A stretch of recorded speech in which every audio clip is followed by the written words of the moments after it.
Good morning, everyone. How's everybody doing?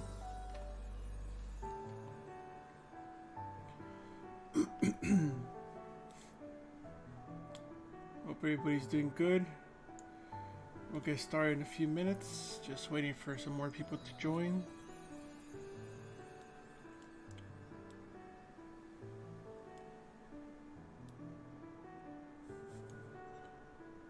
Hey, Tyler.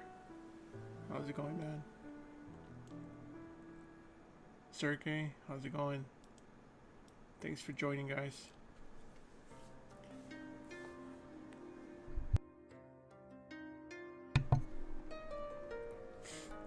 Yeah, so today we're going to continue to work on our little crab monster creature guy. Had some other cool references, so I'm pretty excited to continue on this guy. Let me just share my screen real quick so we can get started.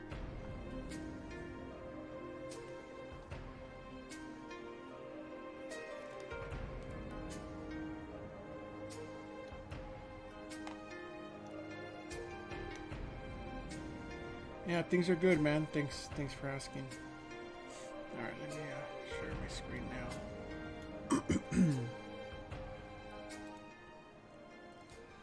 Hope everybody's doing well. There we go. Hey, Dosh. Yeah, so we left off. This guy didn't have a lower body last time, so I kind of blocked that in during the week. I didn't have too much time to actually work on it, but I did refine a few things, and I did kind of block out the rest of the body, so I need to work on some of that. So we'll continue to work on that today. I was thinking of just doing a a practice sculpt of just maybe a head or something, or maybe start blocking out a mask, but we'll see. Oh, thanks. Yeah, I found some really cool reference that I'm going to be using some of this stuff here.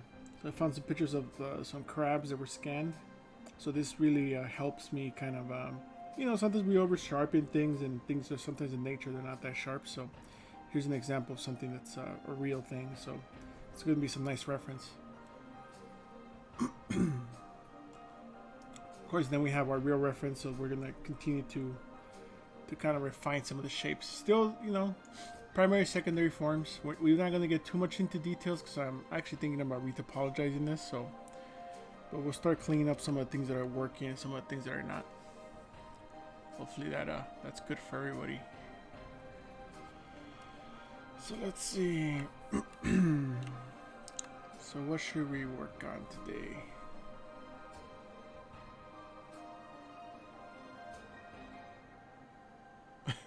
Oh, so yeah, probably like District 9 or something. Yeah, that's a very good movie. It's a really cool reference too. But I'm just kind of going for something more, you know, like I really like this type of creature, so I'm thinking of something like this. You know, referencing real things, so we're just kind of doing this on the fly and trying to figure out what needs more detail, what doesn't. One other thing I noticed from some real crabs is that some of the detail they have is very on the edges and not so much in the center of the pieces. So I think we're going to start implementing that into all these guys. It works for the shoulders, but not for like other pieces. So we're going to make sure we don't overdo it, because it needs to be a lot of surface detail for us to be able to do actual textures, right? Because some of the textures that I've been thinking about is like some of this stuff, right? Like we need to make sure that we have a lot of open areas so we can actually achieve some of these textures and everything doesn't look like noise. So those are some of the textures that I'm thinking of doing. Now I might do like 2 or 3 variations. I'm pretty excited about this guy. So we'll see. Yeah, I found this other reference earlier. Let's see. Where is it? Saw this. Thought it was pretty cool. Kind of cool, darker theme. So I think that could be cool too. But we'll see. I don't know. Like we'll play it by ear. We won't have to stick to one specific thing. either. So that's another thing that's cool about this, right? We're doing this on the fly. The whole point is to just kind of create. Yeah, so here's another reference of some stuff that I was looking at. So see how there's a lot of area that's maybe just a little bit of noise, not so much detail. We're going to start implementing that. So a lot of the appendages seem to have a lot more detail than the kind of the overall shell, chest, head. Maybe the head could have a little more detail, but like the bigger pieces, like the chest piece and maybe leg pieces, could be a little more open for texturing, like in texture, in image texture, as opposed to like sculpting texture. If that makes any sense. So maybe let's start working on those guys, like this guy here. You know, so we have our primary, secondary details. Music seems cool. Is it a good sound for you guys? Is it too loud? Let's see if you guys have any questions.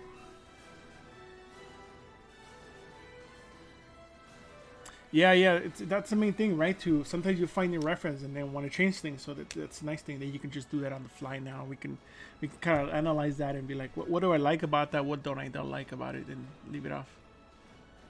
Yeah, so I'm left-handed, so my UI is left-handed. So I apologize. I know most people are right-handed. So one thing I wanted to bring up in this last update of 2021.5.1. This brush should just be the move brush. So if you guys download my UI, and for some reason when you reload when you load the UI, it turns into move elastic. So I want to change that eventually. Just maybe in this new release on next Tuesday or whenever they're going to release a version, I'll be swapping that out. So keep that in mind, because the elastic will do something quite different than what you expect as a regular move.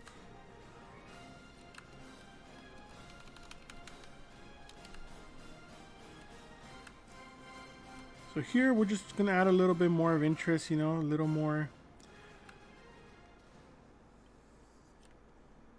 ups and downs, a little more breakup, so it's not just like one-sided face, like a flat face. We're gonna kind of add a little bit of peak, and then we'll start sculpting and rounding some of those things.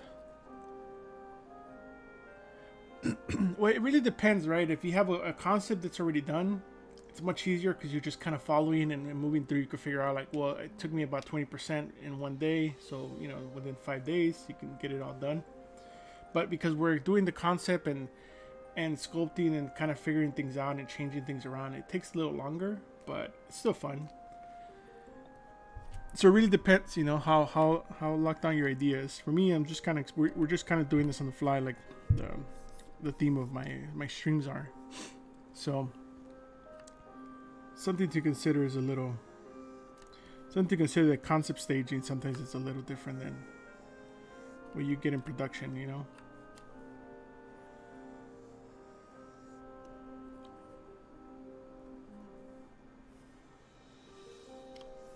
So one thing that I'm doing now is just kind of trying to take care of those secondary forms, you know. Like just making sure that we have enough. Everything has some kind of round surface. Nothing that's not supposed to be flat is flat. If that makes any sense.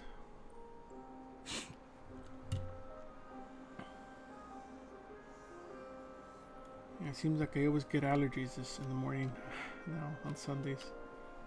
Sorry for the sniffling.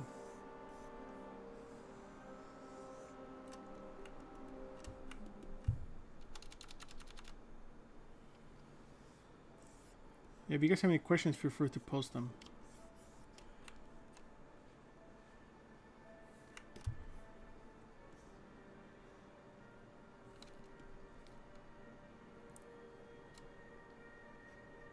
I was watching a little documentary yesterday on crabs, and what they do to get their claws and then toss them back into the water and just break their claws off for humans to enjoy. And they grow back within I think 2 years or so. I just thought it was a little sad, because it sucks. Imagine somebody just ripped your arm off and then just threw you back into the ocean. That wouldn't be cool, right? But I guess they're high demand, so So one thing we're also going to do is pose them. So we also don't want to do so much work that if we have to undo some of this or redo it or whatever, then it's going to suck. So that's one thing to also consider.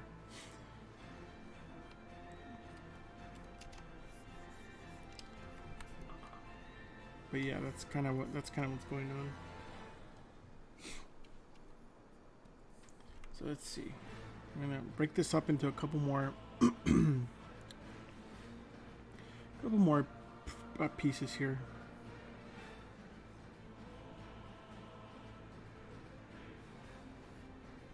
So I figure some of this stuff could be a little bit let's undo that one.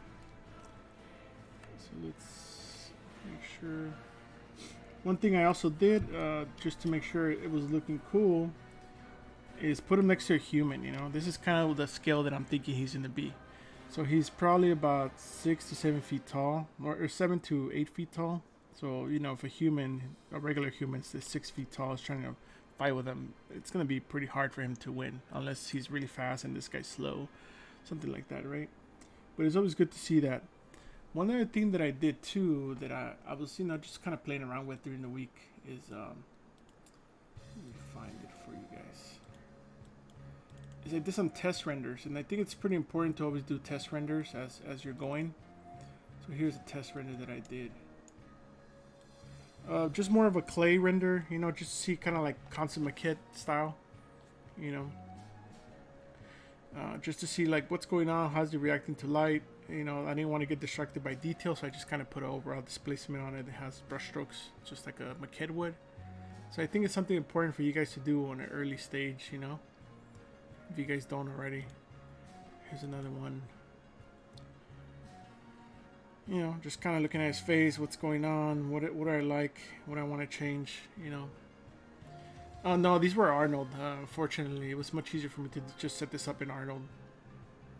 But you could do these in Keyshot as well, or Substance Painter or whatever. But since I have all the displacements working in Arnold, it was much easier for me to just do that.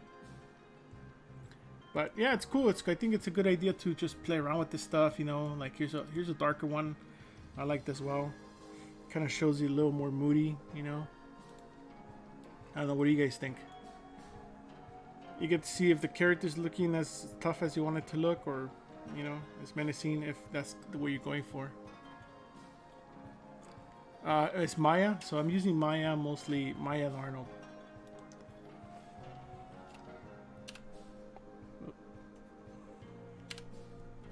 Another thing we could also do here is take advantage and maybe do some of this preview AO.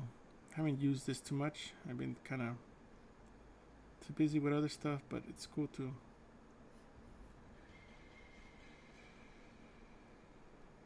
get a little bit of that going on. It kind of helps you visualize things a little, you know, see what's going on, if there's any weird anomalies.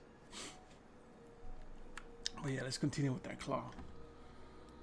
That claw I want to make sure we're good on that.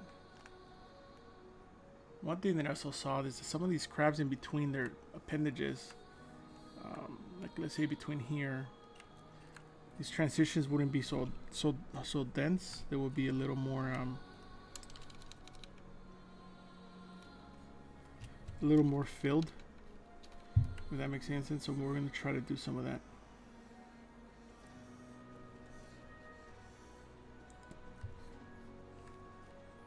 So like this stuff, right? So maybe we'll fill it with clay.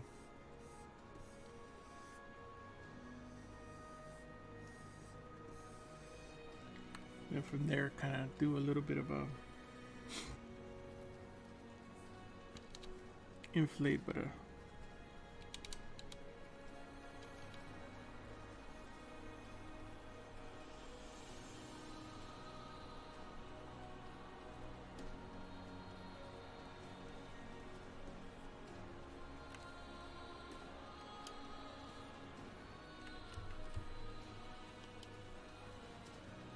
kind of to help break and bridge some of these things together.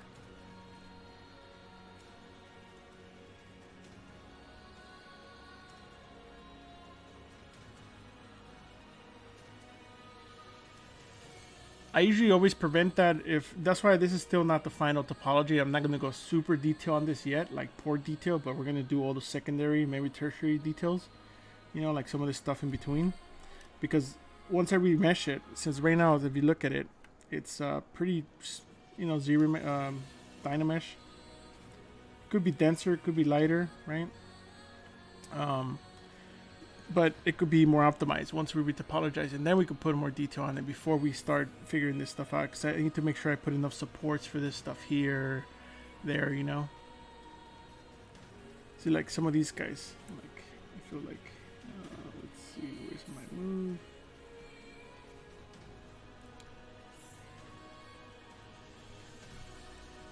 Like we have to have a little bit of an offset on some of these details just to kind of have them taper off. You see how now they're like tapering off and then not everything has the same level. Those are the type of things we're going to kind of fix today. Even some of these guys here. Yeah, if I notice inflate seems to work better at a higher. Just to kind of fuse some of these things together, you know. He also has a little more visual interest. In some places you might not see it until he lifts his arm up or something, but I think it might be a good idea to kind of maybe add some of those visual breakups.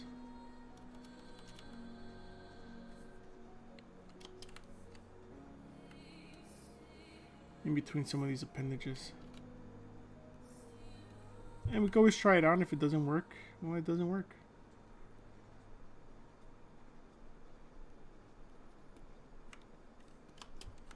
It also doesn't have to be so heavy-handed. It could be a little more blended type of deal, you know?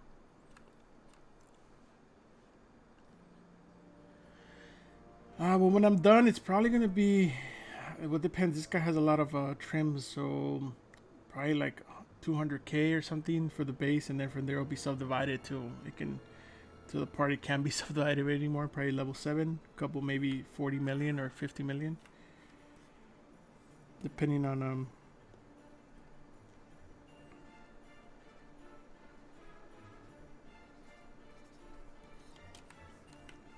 See, so now we're adding those big kind of breakups between the big surfaces, right? And it doesn't have to be a lot. I think it just has to be enough where even these could be taken down a little bit. You know, they don't have to be super defined. They just have to be hinted at, so that kind of when you look in here, it's not just like cuts. You know, you kind of want to see some in between stuff. Like maybe here we actually have some.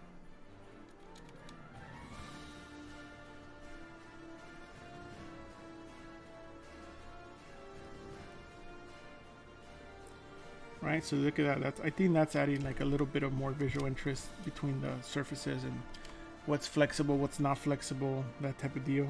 That's kind of what I'm going for. Like I said, it doesn't have to be super harsh.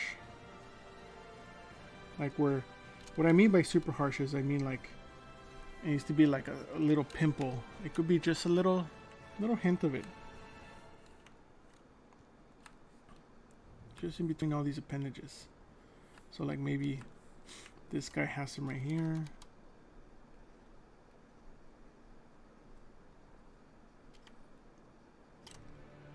See if we can separate that out so you can see the clear, distinct separation between those guys. And if they become too strong, you can always just hit them a little bit, dull them down. What do you guys think? Because then now you have like, you know, sharp edges, soft edges, and something in between to kind of fuse them together, you know.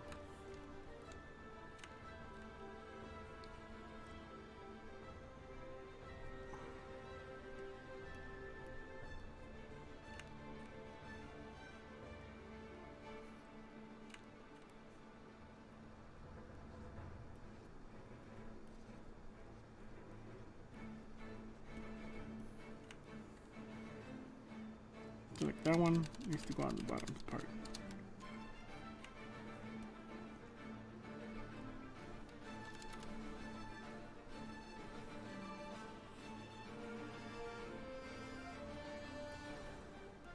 Yeah, something just a little bit. You know, look at that. Now that breaks that back arm a little more. Start decorating some of this back part too, because we need some of these big areas to be nice and flat, and then some of these little things to just be breaking up the surface just a tiny bit, you know.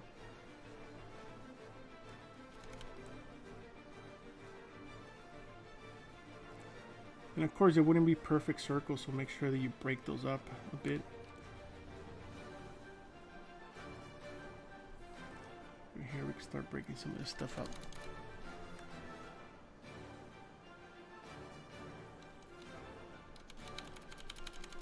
And we can put some harder edges right next to these guys to have a little bit of contrast. Right? Same thing with this, we need to add a little bit more of, we have a little bit here on this little crest part. We need to add just a little more breakup in this shell so that it's not just a perfect shell. You know, here's some other reference. If you guys care to see the reference, I'll show you guys. If not, then not a big deal. But I think it's important to kind of figure out what I'm referencing, kind of what I'm looking at. So here's another one. You see, it's a simple shape, but there's a little bit of a breakup between at least 2 or 3 shapes. So this is kind of what I'm kind of looking at.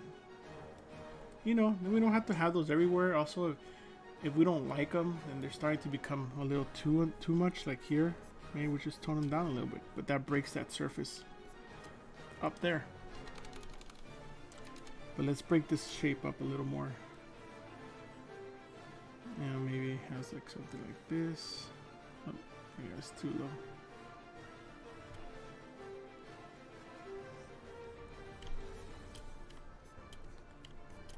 It's about those subtle details. See, so now we broke that guy up, and then there could even be another cut here. And maybe it doesn't go all the way up. Just hints that there's another surface there. Now we can levitate that a little bit more. Or, I mean, elevate it.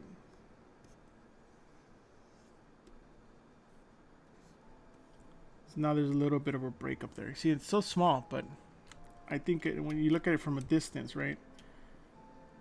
And that might even be too harsh. You can always soften that up as well. So here's like nice, there's a nice transition, but we need something else. We need a little bit more breakup, right? So sometimes I tend to mask things out as well. Because this is feeling too flat, this section here. So I want to give it a little bit of roundness. You know, see how it's kind of concave?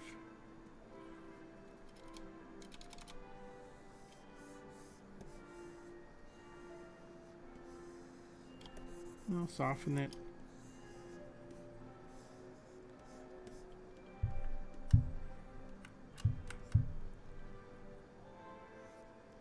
So now it has a nicer transition to the top, and then you can always blend that out, right? So both surfaces kind of play together nicer. Then from there, recut. And then we can also give these guys a little volume, these little spiky guys.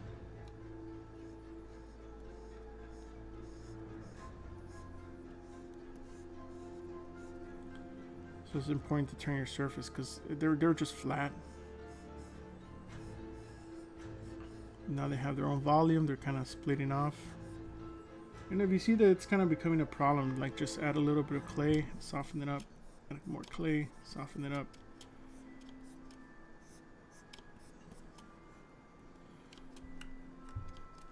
So you see now we got those, you know, they're not detailed, but you can see that there's breakup within that surface, and that's kind of what I wanted to do.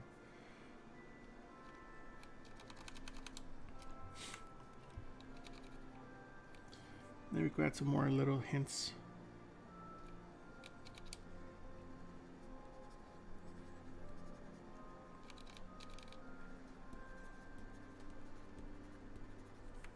Kind of like that.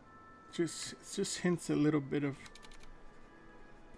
surface change. I don't know. At least I like it. I don't know. What do you guys think? Here I want to do a little more like a fan that's spreading out. You know, and I'm doing it at really low opacity so you can really have control. Cause yeah, sure you can do something like that, but then it just doesn't blend correctly. That's something that I think I see a lot of new ZBrush artists kind of try out, and then they push it. They don't blend the forms together.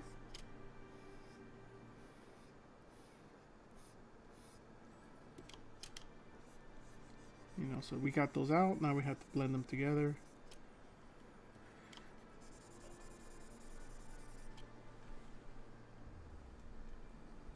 Sorry guys, give me 1 second.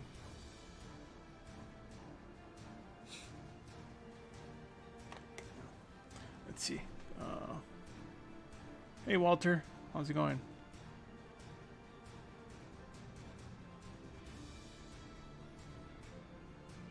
Oh, so you're trying to make a mask? Yeah, you should be able to do that in ZBrush Core. Oh, you keep pushing the back to the front. So yes, that's a common issue, you know, that happens, especially if you have something thin, like let's say this piece, right?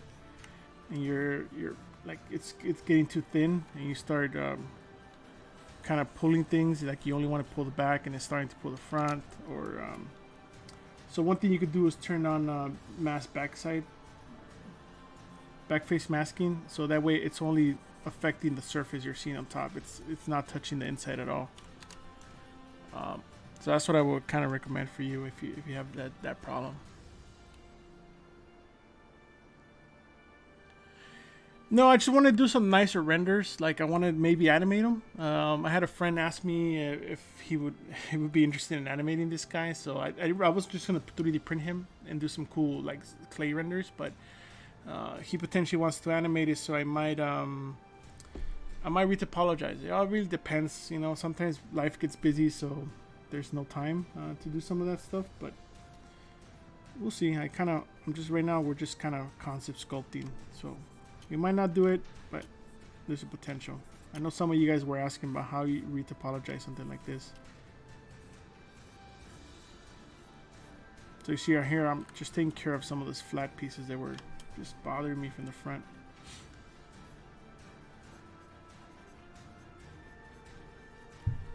See, I turn the back face masking on. Now I can't get all the way to that side.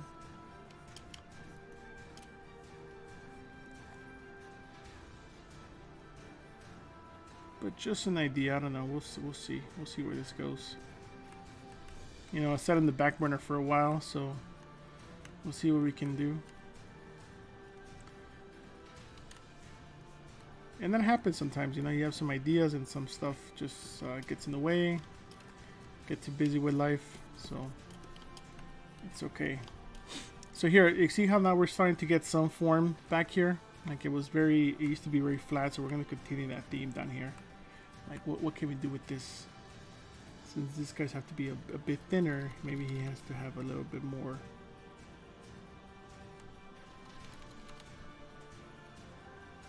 More of an elegant breakdown, you know, and also give them a little bit of volume because they're feeling a little flat. See, what I'm thinking about the volume is I'm thinking about tapering it out this way, so there's a little more volume here. So you see that breaks that shape up. So we're trying to just break the big shapes up right now. Yeah, I think these spheres it depends, right? People work different ways. I use these spheres sometimes, not all the time. I didn't like them before until I learned how to control them. Then it was much better. So it depends. If you have something with multiple appendages, like maybe I could have done these guys with these spheres, but I just did them real quick, so not a big deal. But you can, so it's not it all depends on your workflow. So if you implement them into your workflow, they should be okay, you know.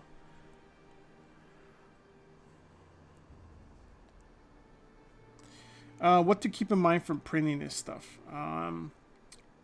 such as what kind of things. Well, there's a lot of different things, right? There's like the detail part where I tend to let me say what I'm talking. I'm sorry. Just I don't want to lose the work. I tend to over push things, and by that, what I mean by that is let me see if I can show you guys real quick. I'll sculpt something to the way I like it. But then I noticed that if you print it that way, it comes out a little soft. You know, no matter whether you're printing on a more expensive printer or a lower end printer, it gets a little soft compared to what you would expect. So something I would do, maybe we could do that with the head because maybe there's a little more detail there. So let's hide everything else. So let's say you have this guy, you're pretty happy, you have some detail. So let's just add a layer real quick. Right. So now that we have this new feature in deformations called contrast. I used to do this a different way, but now I do it this way, which is much nicer. Oh, wrong one. Sorry, let me get rid of that. Contrast.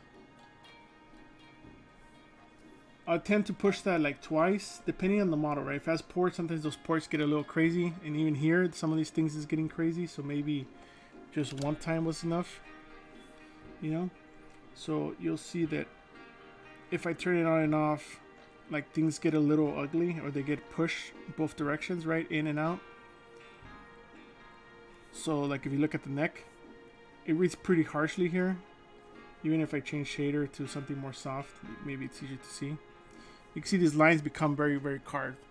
So one of the things to do is to push this more, so when you print it, it's going to soften up a little bit. So it's going to look fine. It's going to look like kind of what you want it to look like. So I would recommend just kind of doing that. That's one thing I do a lot. Let's put another layer there. And then also planned out, since this is going to be a figure, he's going to be posed.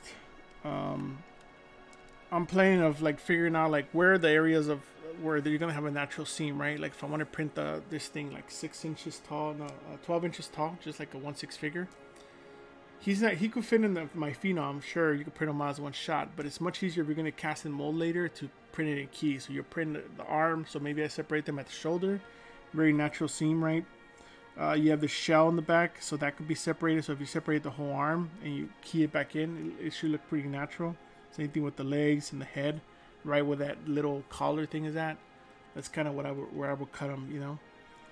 Or also, if you just wanted to do a bust, then you could also just separate it, you know, like cut it from the chest down, and then cut these pieces to be that way. You could have like a head that's like maybe 5 inches tall with the neck and everything else, so it becomes a good 8 inches. Hey, what's up, Pedro? So those are the type of things that I kind of think about. You know, that's why I'm keeping all this stuff separate right now too, because sometimes once you dynamesh it all together, it just, once you start cutting it, you might cut it a little off. And if you already have the shell for the shoulder, you could just use that as your new cut, or as your seam line. So I tend to keep that stuff separate as long as I can. And then from there, I could combine it. Let's see. Oh, well, you're welcome. Yeah. Well, any questions you guys have, I'm here to help you guys. So I know how some of this stuff could be kind of just a little bit, I guess, mysterious when you're starting out and kind of hard to figure out.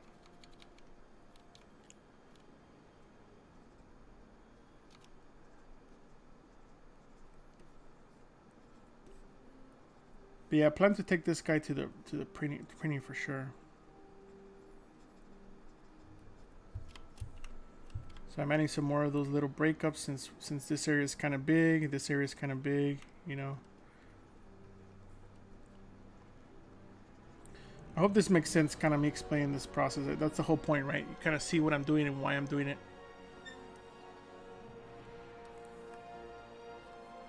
See, like around this collar piece.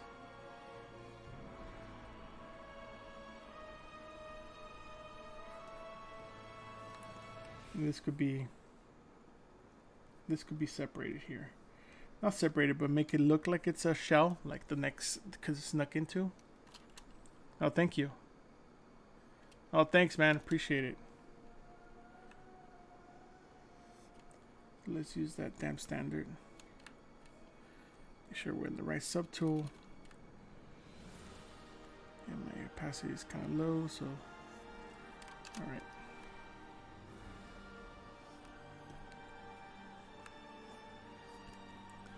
So here I just want to separate this out, right, to make it look like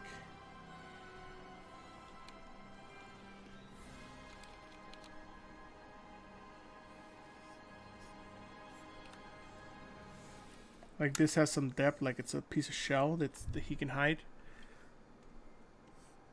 So you see now we're adding that separation, because without that, if we go back, see, it looks okay, but it doesn't make sense. It just kind of softens up. Where here now you feel like it can actually hide, like it's a separate piece, you know. Maybe we could blend this off a little bit nicer. You know, give that a little thickness. Like this stuff shouldn't be too skinny, because then also when you print it, it's gonna be a pain. But also, it'll cut his neck, right? And that's the last thing we kind of want. We don't want to cut his neck. Same thing with this stuff, right? There's this soft skin, and then this part could be a little harder. Maybe not as hard as this next part next to it, but it's a little, you know, just there's a hint of different types of surfaces.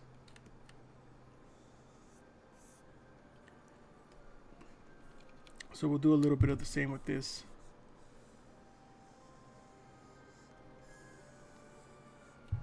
The music is pretty good today. Not so much talking.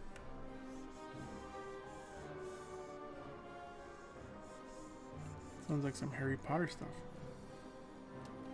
Okay, so we'll round this out a little bit.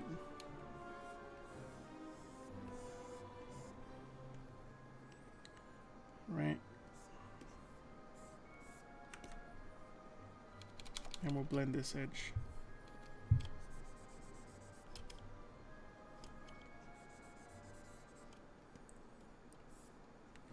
You know, those little things, how they read from a distance. You know, so we zoom out. Let's go to the front and let's go all the way to the back. Even further back. Let's go right here.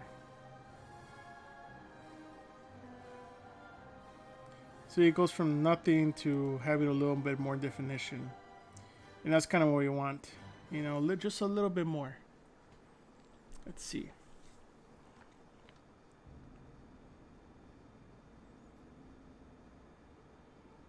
Oh, like that means you probably have your areas, your areas become so thin that they want to go through each other, and then you get all these holes when you dynamesh. So you might want to inflate a little bit and try dynameshing, and if not, just inflate a little more. So that sometimes just separates the surface just enough where like it could dynamesh correctly.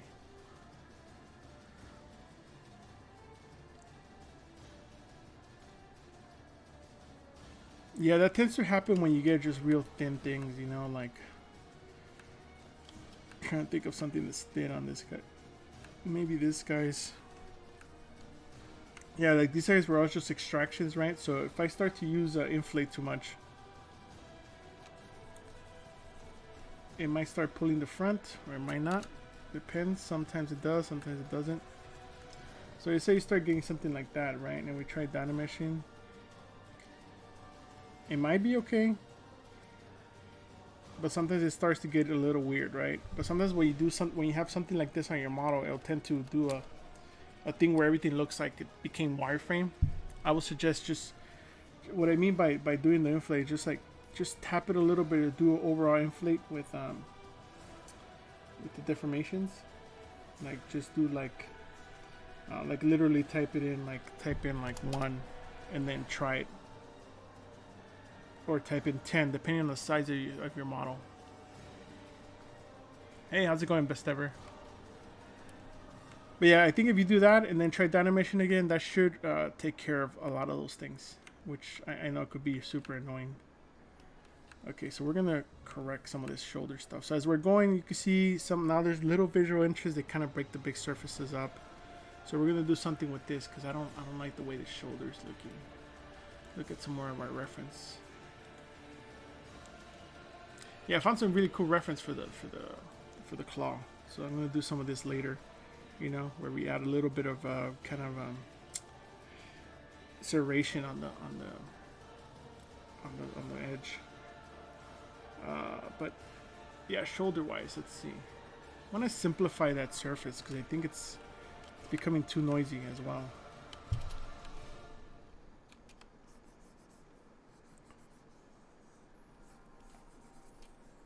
So you see now even that helped a lot.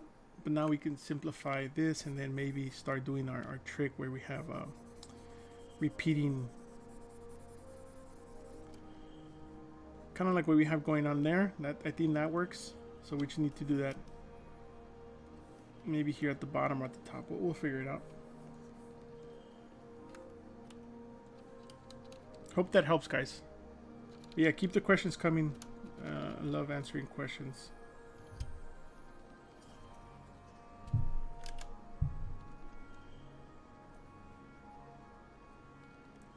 You know, so maybe you have some of these guys that are doing that, but then you have one or two that are just a little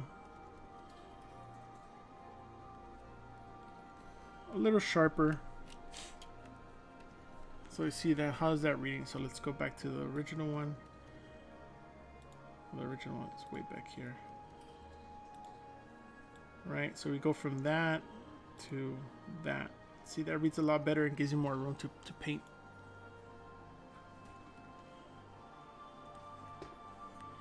Smart symmetry. Usually if you have something that's broken that you were accidentally turned off symmetry, you could just reapply it. You know, in this case, everything's symmetrical, so there's nothing to really show. Maybe I could show you on a new sphere. Let's append something new.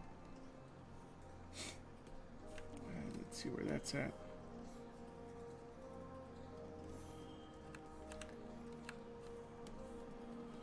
Let's say you started messing around and you thought you had your symmetry on and you didn't, right?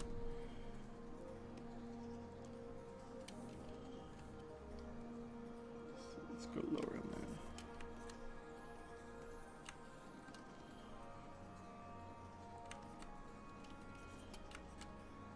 Yeah, that's much better. Right, then you go ahead and go to deformation. You could just mirror, you know, there's that. There's smart resim. So I was trying to figure out what's going on. I couldn't find symmetry. And then there's resim, and that should sometimes, most of the time, work. But obviously I don't have symmetry on, so it's kind of hard to make that work without that. So let's look at that. It's not working at all. Awesome.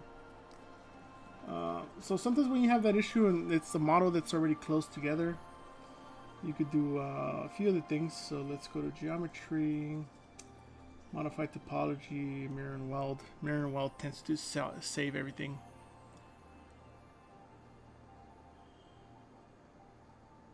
Yeah, I'm going to pose it in ZBrush, but I'm going to have to remesh it. So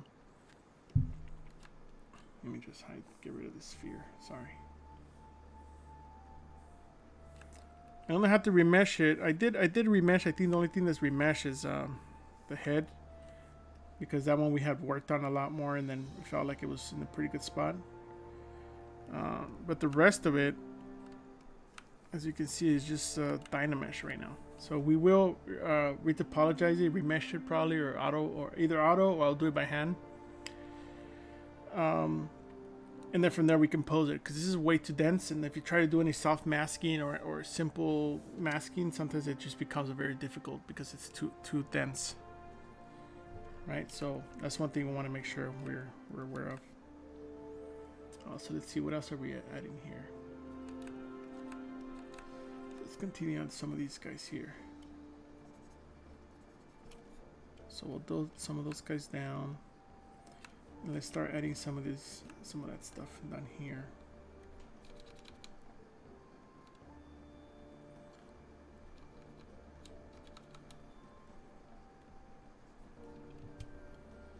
Let's see.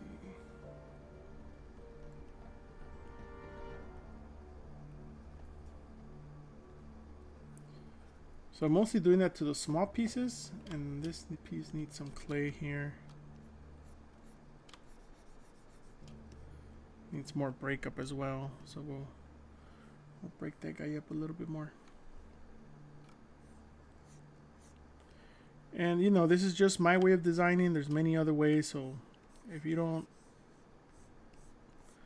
this doesn't work for you, you can try other things. But just kind of giving you kind of just a bit of a way that I do it, in case you guys like the artwork that I do.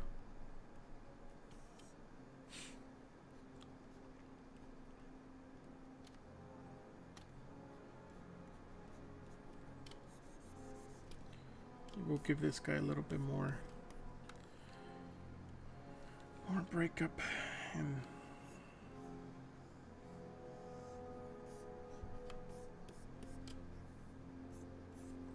so one thing I tell a lot of my students that I mentor is that the model needs to look finished from even when it's in the beginning stages, at the same level. So try to always hit everything as much as you can, block it out. It's pretty important because that would inform you like what will you need in the future, you know. Let's see, like what's missing, what's not working, what relationship with other pieces.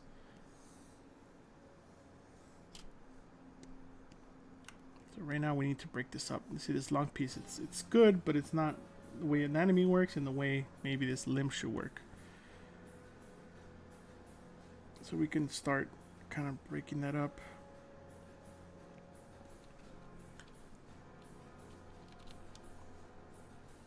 Right, so we have that. Then we kind of continue that with another piece down here. But this piece, I feel like it should overlap the other piece. So let's mask them out real quick and raise them up over that piece.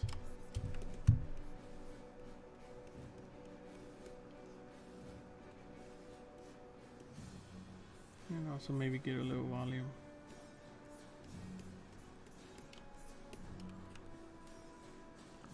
Hey, what's up? From Portugal, huh? Ross? Hey, thanks for joining. Yeah, that knife tool is cool, man. It's the same as them standard, but it's from Pablo, so I would highly recommend buying his brushes. He has some really good brushes. It's a nice one. I don't think I included because it's his, and he had to buy his brush pack, so I didn't include it in the my Gumroad, my free Gumroad UI. See, so that breaks up that. That looks much better. But now we need to do something with these two pieces. We could break this into two pieces.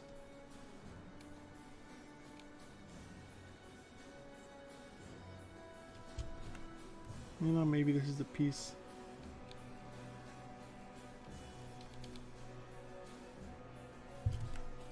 I also have to keep in mind the scale of all these guys.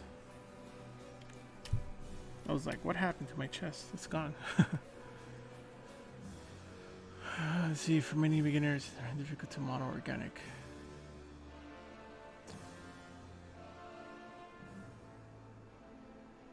Yes, it's true. It's not very easy. One thing that I would suggest for a lot of beginners is to keep it real simple. You know, start with simple shapes, like start with real primitives. Because one thing that happens is that you get into the lumpy surface model. You know, where like you put so much details and you're starting to inflate. And like, let's say, let's duplicate this real quick and kind of talk about that. So I think that's a pretty important thing to talk about. So let's say we have something like this, right? And you want to add more detail. So instead of sometimes masking or keeping your areas clean, people tend to just do this type of thing, you know, and then smooth, and then add like cuts, kind of like what I was talking about, you know, and then smooth some of this stuff. But it starts to get it so lumpy and noisy that it kind of doesn't make your model look good. And then you start smoothing everything and you lose all of your forms, and it starts to become not it doesn't feel like it was organically grown from one thing, you know. It feels like it's like you put a whole bunch of pieces of clay together and then you're trying to blend them together and it doesn't blend right. You know, you get all these weird anomalies where like you're catching light. And like even here, I still have to work on some of this stuff, but see how lumpy this got, and how doesn't feel like one big surface that's kind of holding the overall thing together. You start to do that a lot with faces, with like cheekbones or different areas of the face, and it becomes like he's like has tumors or those type of deals. So you need to want to keep all that stuff, you know. And if you have some of that stuff going on, you can still fix it. Doesn't mean you have to give up. You just maybe need to planar it a little bit, you know, go from a couple different angles. Get rid of some of those, like shave it down, kind of like if you had clay, smooth it out, you know, and then also use clay. Clay is a one, but I tend to use clay like very low and fill in some of those gaps, you know, to kind of make that surface feel like it's coming back to life, like it's you're filling all those gaps. Just be gentle, take your time. That's like one of the main things, you know. And then you start to get it, you know, like even here, there's a few a few hints of light and move around the surface too. Change shaders. Sometimes you'll see like, oh, there's a little lump there, little lump there. So kind of take your time and just, you know, really look at this stuff with different shaders, and you'll start noticing like, oh, I need to maybe take that down, maybe use the clay in negative to kind of reduce some of those shapes, and then you get them back to normal, you know, from lumpy to more clean, like planar. That's kind of what I would suggest.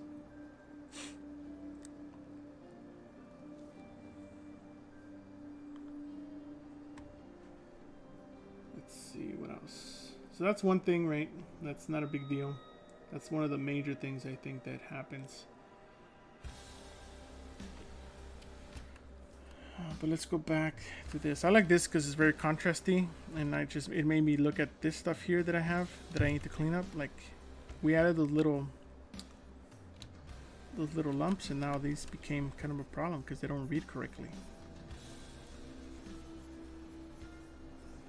But not a big deal. We just, you know, from a distance, now that looks a lot better. It was looking a little weird. So it's a combination maybe of those little kind of little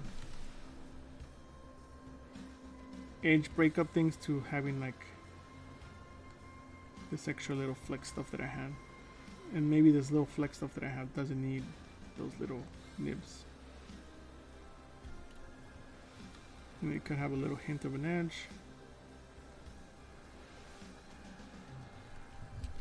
So from a distance, okay, that reads a lot better. So that's some of the stuff that we're going to mimic here at the bottom. Maybe some of these appendages here need some of that too. Yeah. Let's see. Okay, awesome, man. Yeah, I hope that helps you. You know, if you have any models too that you guys want to review, feel free to send them. We could do some sculpt overs on the stream. So that's not something we can do as well.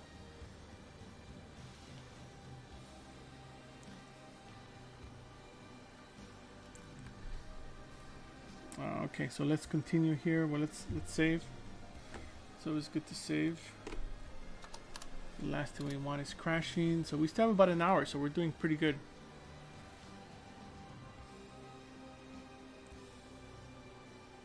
What do you mean to see polygons in ZBrush smooth? Well, you just subdivide them, or use other subdivision level, the other dynamic subdivisions. Let's see, where are they? You could turn that on too, but I don't have anything low res here, so I can't really use it. Oh, you can send me a link for your Dropbox if you want, or Google Drive, and I can just download it from there. Yeah, feel free to send that out as well if you guys have anything. So here's something that needs to be a little more clarified, right? Like this, like something like what we have going on there. Now that we're, let's see.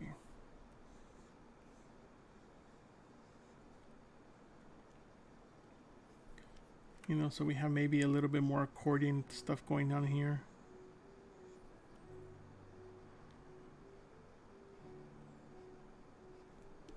You know, kind of flexing. He doesn't really have a crotch, so we need to work on that as well. But some of these edges could start being refined. Let's turn back to our regular smooth. And then we can add more resolution to this if we need to. This is currently at 1.8 million, I think. Yes. So we can add more resolution if we needed to.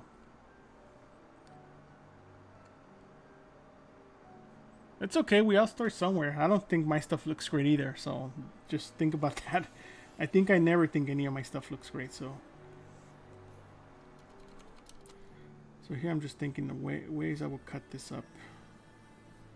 Right, so I'm thinking that I'm gonna have a few pieces. And then this is where maybe some of that flexible stuff happens. You know, keeping all this stuff sketchy, and sometimes you have to turn some things off. So let's go find what that guy's at. Turn that guy off since he's in the way. You know, this is another shell here. So let's fix that.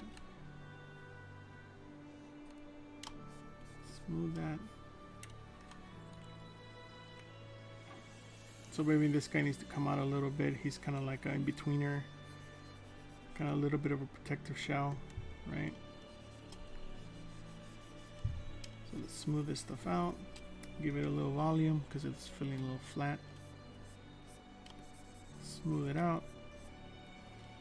Right, make it pop a little bit since it is a shell. Let's go a little bit further. Okay, so now we just do a little bit of a hint of an edge.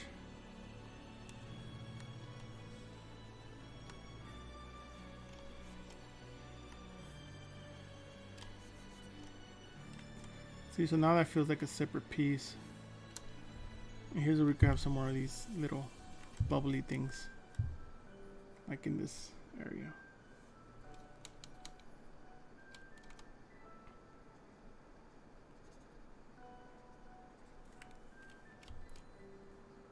See, just separate that, and then we'll add a little more definition here too to cut this up, because he has to be able to flex, right? So, or bend over. I mean, like bend down to get a sword or kill his opponent. Let's see.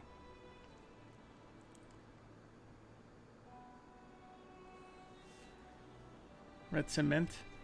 Yeah, some of these, I don't know where I even got this red one. I have this 2 variations of it, and I really, my favorite color is red, so that's the reason I'm using this. But sometimes I switch to these guys, you know, depending on what's going on. These look cool too.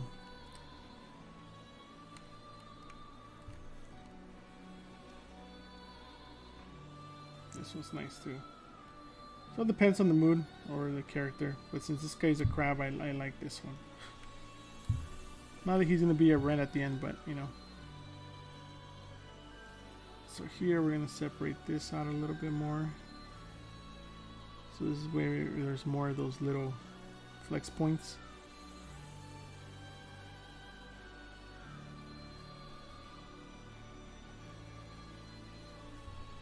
So these are more, ideally more points where he can actually flex. So if you combine all these, he could actually make a full. I work full-time for a studio, so I work for NVIDIA currently. But I used to work at different studios like Digital Domain, Method Studios, Hydraulics, where else? The Mill. I don't know, so many studios I kind of forgot. So if you check out my website, you can see some of my work. For you guys that are wondering what kind of work I've been doing. I've worked on many films in the last 20 years or so. Some of the last ones that I worked on have been like Avengers Infinity War, Doctor Strange, Black Panther, and a lot of Marvel stuff.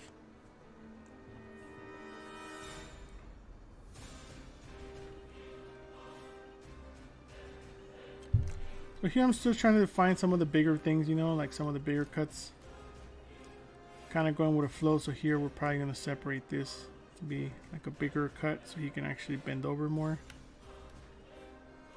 So this could be more of that flexible stuff. They will add some dimension too, but right now we're just kind of sketching just to see how that's going to work out. And I think that should be fine. One thing we could also do is kind of do a little bit of scalloping, so we lift some of that stuff up. Or some of this stuff down actually. So it could go both ways. It doesn't always have to go up if you're already hitting a limit threshold. So in this case, we want this whole piece to kind of go down.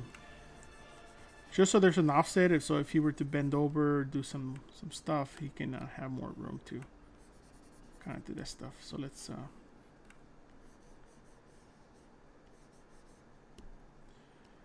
push some of that stuff in.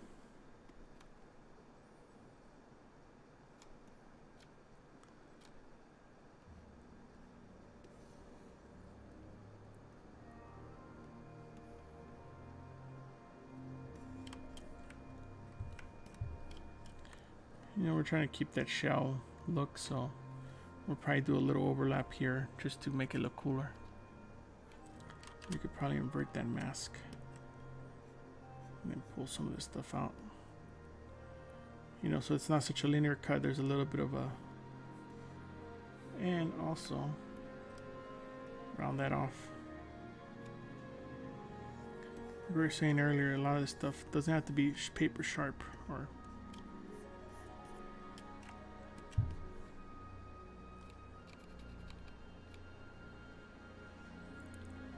Give it just a little more volume. Same thing with this here, like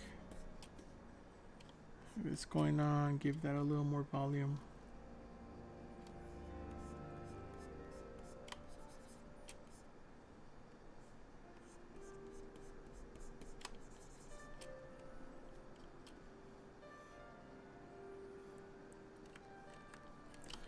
And always zoom out, because if it starts to get too busy, then we have to start cutting it out. And that's the whole point, right? Like maybe this inside part is busy, but then the outside is more big shells, so that it doesn't compete with itself and doesn't feel so noisy.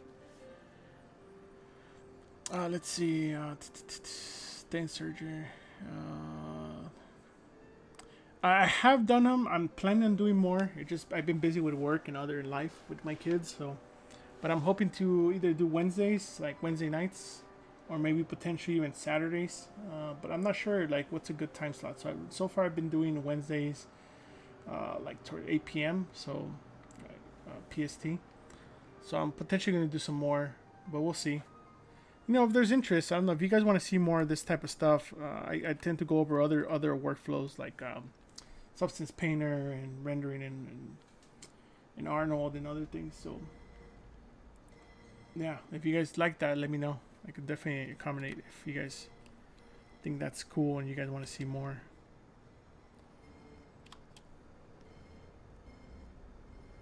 So let's see. So we want to feel this like it's nice and fluid. Right now there's like a bit of a kink, and I feel like that kind of wouldn't work, because why would it be a kink? It should be nice and accordion-like, right? That's what I'm thinking about. So I think we're going to get rid of that kink and just round all this stuff up.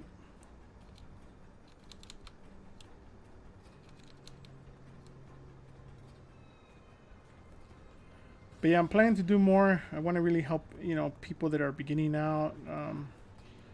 I do the streams every 2 weeks here on the Pixologic channel, and it's been really fun hanging out with you guys. So I definitely want to do more if there is more interest.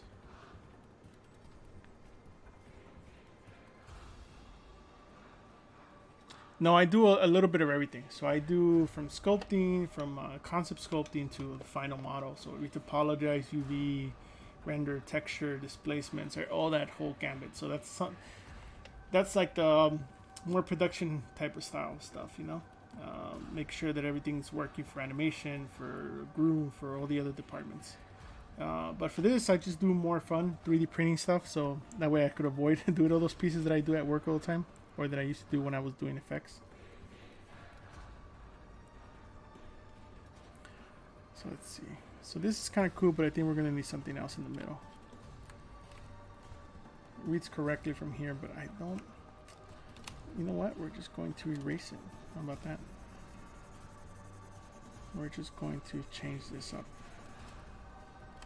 Sometimes it's better to just erase.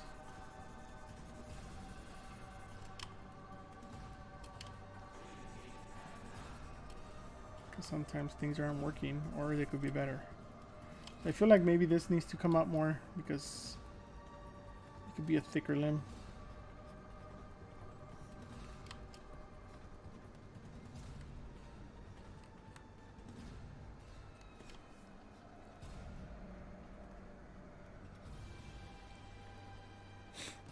I gotta work on this guy too. This guy's been neglected a little bit, a little tail. I think I just smoothed the wrong piece. Let's undo that real quick. Let's see. Any other questions? Yeah, so the silhouette tool, I used to use this shader all the time because I used to like seeing it full screen. And this works too. It's pretty good, right? We can see the silhouette. We can potentially change a few things. If he feels a little stompy here, it could be a little taller, but not a big deal, right? But then there's this guy. This guy's pretty good. You can also scale him up, and he updates as you're going. So this is nice. So now you kind of don't have to use the other one, but sometimes I still do. That's why I have it in my interface. You know, like especially like profiles. You're seeing that. He feels a little top heavy. a little misbalanced, so maybe his legs need to be a little bent, a little more bent on the foot, well, on the knee, I mean.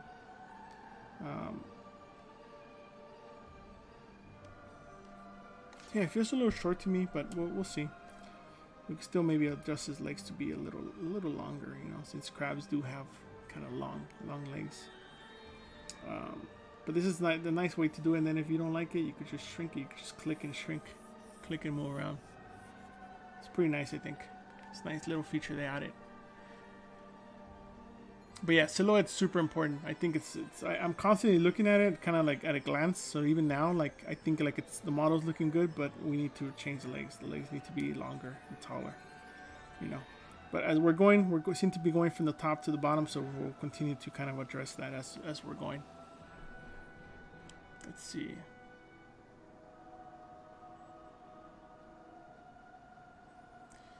Well, my dream was to actually work in comics, like draw comics, and I ended up not doing that. I actually worked on comic book movies, which is a dream that I never dreamed of, but it became reality. It's amazing. So I'm very happy that, excuse me, everything kind of turned out to do that type of stuff. You know, working on films like 300, what else? A lot of other comic book films. It was fun. So kind of dream come true in a different way.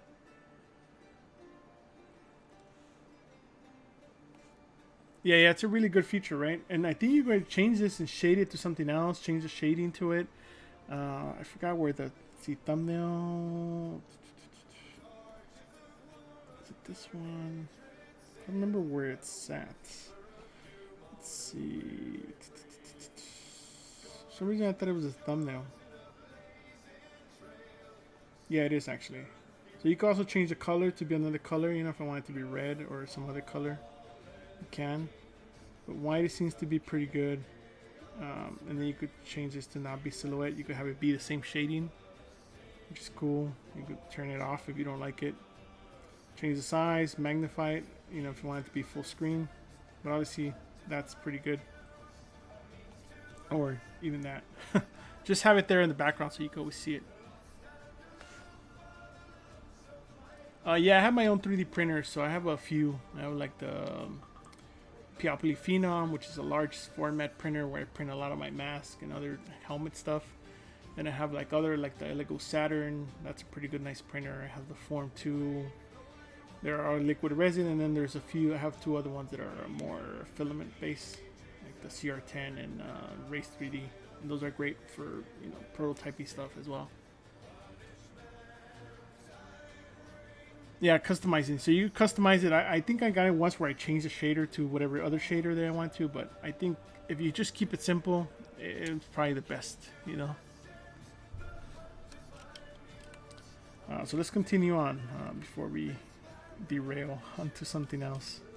It's so easy to kind of just get distracted, right? So maybe let's go implement some of these little features into more of the face as well. So we have maybe some little, with the little nibs, you know, like maybe here, like in between these shells. I think the little nibs will be nice and useful there. So let's go do some of that. So maybe this becomes a nib, or actually this area here becomes nibs. Maybe they're just smaller because they're on the face, right? It's like,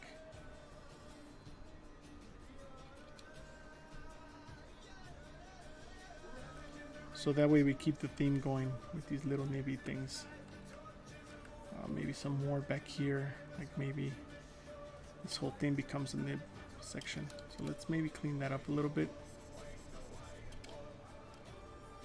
And that's the nice thing about how these subdivisions, right? You can always go lower subdivision, clean it up nicer, and then go back up, clean the residue, and then from there go on.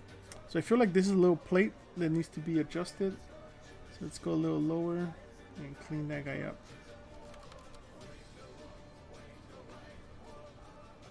So by me cleaning him up, it's like find a beginning and end for him. He literally has a beginning there, but his end is not quite going anywhere. So that's where this guy could split off. You know, you can have some of those other ones too. but we need to clearly define where that guy ends.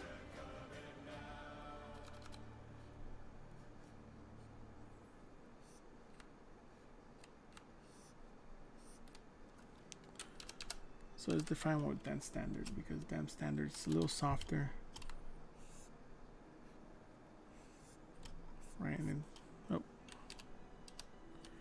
soften that guy up a little bit. Oh, keep pressing the wrong one.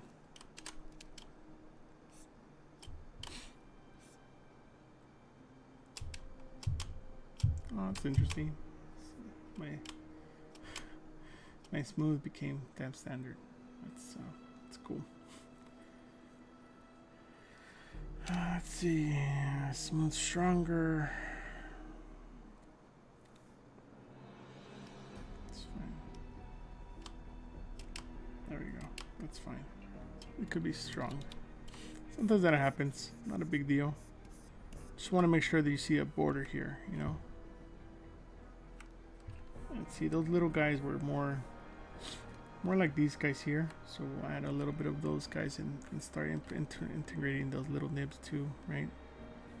So let's cut that up. Let's unlike these, so let's just adjust this.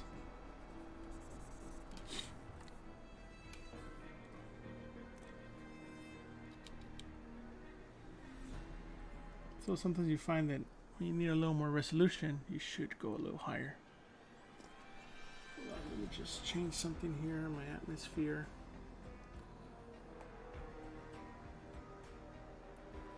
Any other questions, guys, meanwhile? Sorry, just change my AC. Got a little warm here.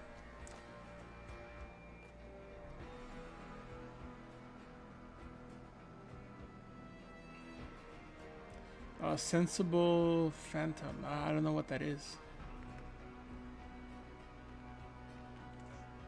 I see there's a question, but I'm not sure if it's in a different language or misspelled. If you guys want to clarify that, whoever typed that up. But yeah, let's go. Let's continue forward. So we have that guy. Let's planar this section. So let's go. Where's my...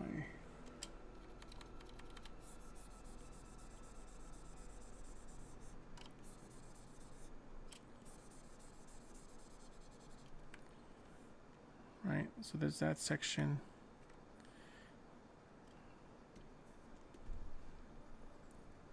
I think the biggest issue with that little piece is that it needs to be thicker.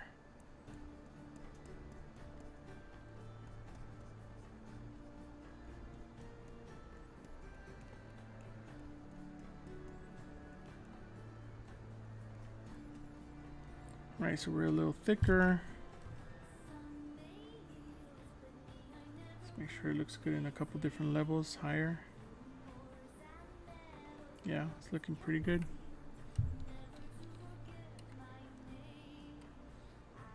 Oh, thank you. Yeah, thanks for switching to English. I'm sorry. I just couldn't read it. I want to help you. I just couldn't. I don't understand what it says. Yes, I try to work with perspective off. I check my stuff with perspective, but I tend to always have it off. That's one of my preferences. Because I've been deceived by the ZBrush perspective too much in the previous experiments. So I always tend to work with it off. But that's just my preference.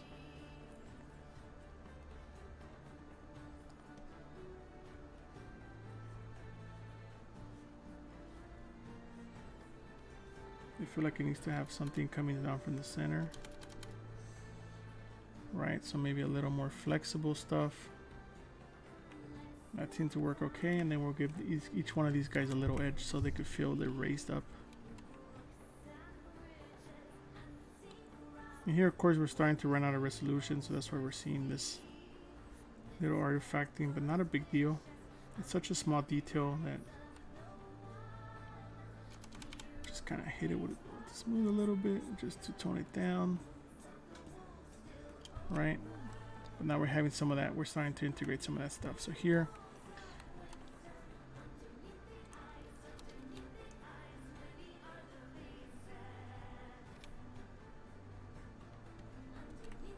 little nibby parts, you know, here, maybe even these guys are a little.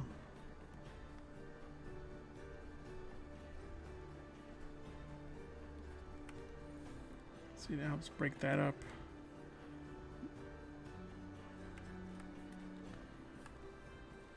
Yeah, I check it with perspective, but you see it doesn't make a huge difference.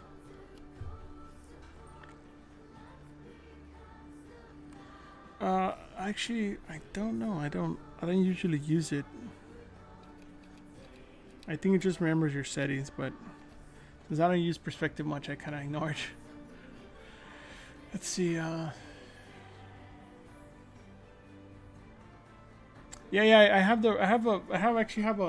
I think there's 3 videos. There's one for the head that I did many months ago, when it was just a sketch that we started in the stream, and then I just kind of ignored it and almost deleted the file. And then there's one from last week, or 2 weeks ago, where we defined a lot of the body and built the whole body out and kind of, fleshed this guy out, not just the head. In this version, I during the week I kind of blocked out the legs, and now we're just kind of defining and refining this whole model a little bit more. But yeah, there's a few. And I think there was another stream where I did one of my friends that we were just chatting and working on stuff, and I think I was just working on the head, just playing around with it.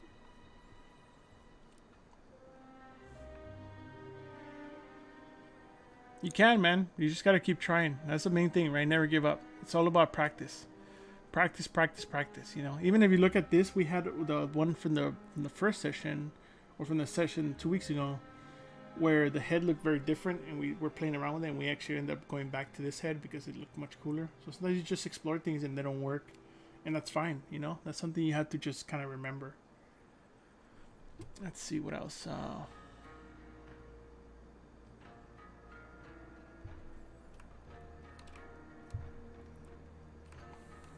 So let's continue with some of this stuff. So let's define some more planes here, right? Because maybe this is where it's divided again, and this is where we have more of those fleshy parts.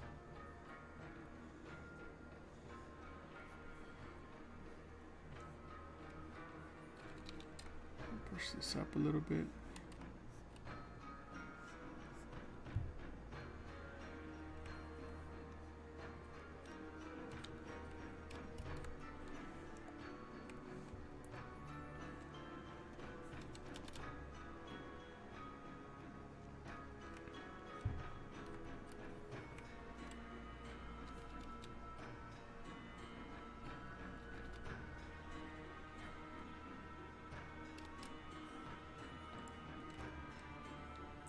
So these guys will probably give a little motion.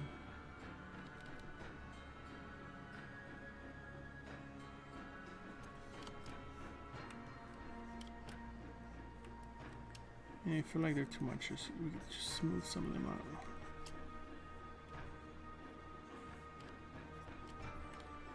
Just kind of break that surface up. We kind of have some of those guys here. A little more here. Oh.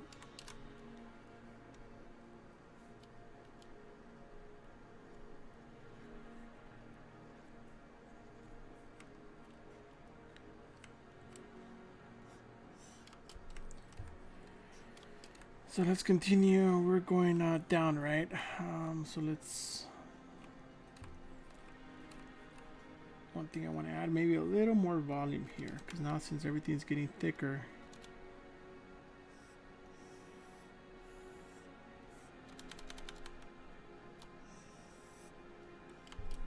Give that a little more volume so it doesn't feel so thin. Same thing with maybe this guy here. Alright, so let's continue down. Let's see, any other questions?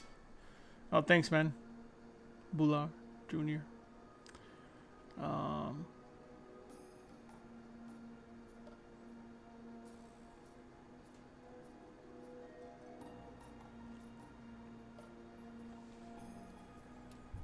Sorry, it's not in English again.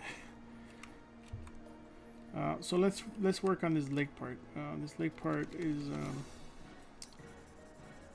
not working out for me, so we're gonna tweak it.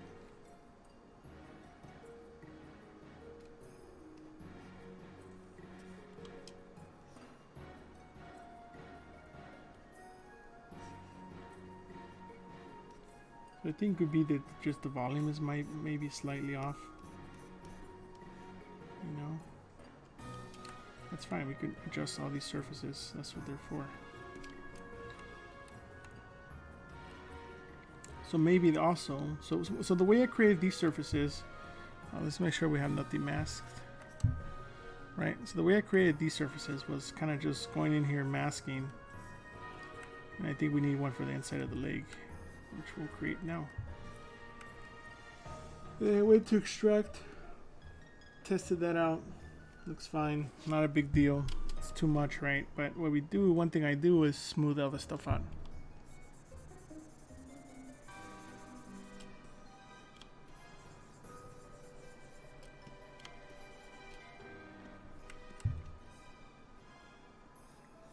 So now we can move this stuff.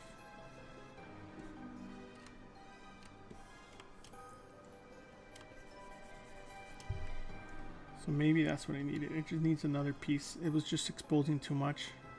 That could be his weak point. Maybe his close to his crotch is like he cut his legs and he cut his limbs off, you know.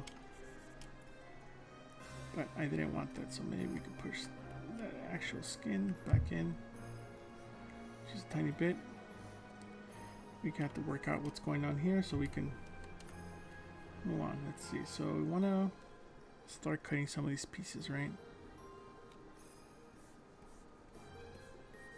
Because they all have to fit together and work together. So you want to make sure that everything works together nicely. And then maybe this one could overlap that guy a little bit. Right, that guy's underneath that guy, so that's cool. Not a big deal. Just gotta make it look like it is. Push that guy back in, the one we just extracted. Now we actually do our thing we were just doing, but we're doing it a little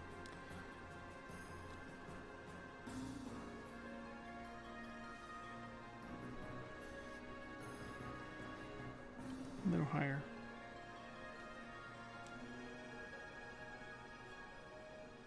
You know, so now it feels more protective. We also have to fill this hole, this gap. So let's maybe get another piece. So I just tend to append spheres. For me, spheres work great. You know. We'll just append this guy in there. Let's move a little higher. And he has to have some kind of covering maybe of some sort. Right. So maybe he comes forward. There's a bit of a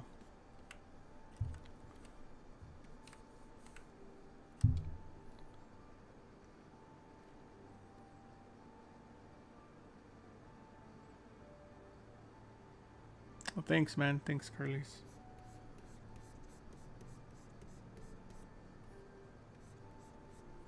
We could do a little bit of that. Let's reduce the resolution. So that it's kind of like a little cup cover, you know, that type of deal.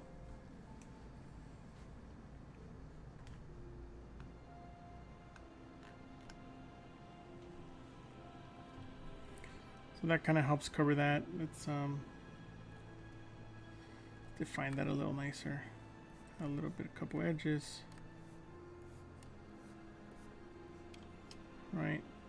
Could be maybe a little higher. See, but now we have a nicer shell here that we can play around with. And also that shell can come up.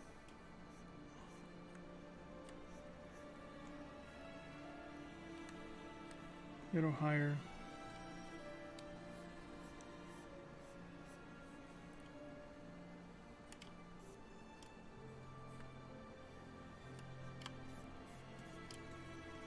Trying to give it a little more dimension here. So sometimes all the pieces you work on are not as fun, you know. Who wants to really work on a crotch? I'd rather be working on the face, but it's necessary because if you want to complete the figure, you kind of have to finish the rest of it, right? You can't just have fun all the time and just work on faces. Sure you can, but you'll have never have a finished piece. So here now we have to make these two guys play together very well. So we need to kind of have this guy maybe overlap that guy, shove that guy inside, Make him a little thinner.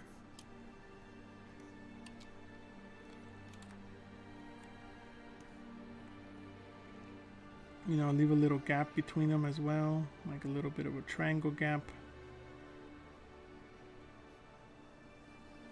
Now we can insert our kind of in between nibs type of deal, right?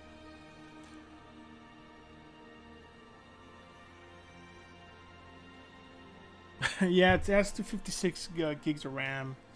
It's nothing too fancy. Dual CPU. You know, it's not the latest and greatest, but it does its job.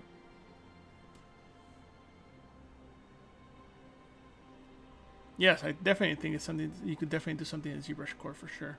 Of course, you want to keep it low. Don't want to go too dense, but you know, like this is only 11 million with all the pieces that I have that are Dynamesh. So you know.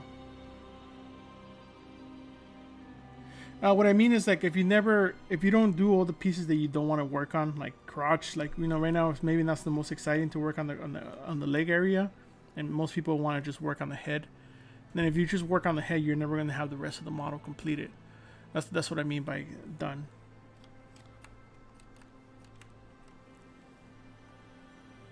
Let's see. These guys are mostly all separate. At least they should be. Yeah, they're all separate. So maybe we could also potentially separate these guys like into polygroups, but we'll see. Like into their own piece. Yeah, was usually heads, right? Like most people just work on the head and then like from there make busts and that's it. And then you end up like you don't know the rest of the, you know, like how to sculpt the rest of your and how to get a job completed. You know, a lot of the jobs that we work on, it's working on hands, feet, all the other parts, you know, so you need to make sure you're good with all that. What's my CPU? I think it's 3.5 or something like that. Xeon, dual Xeon.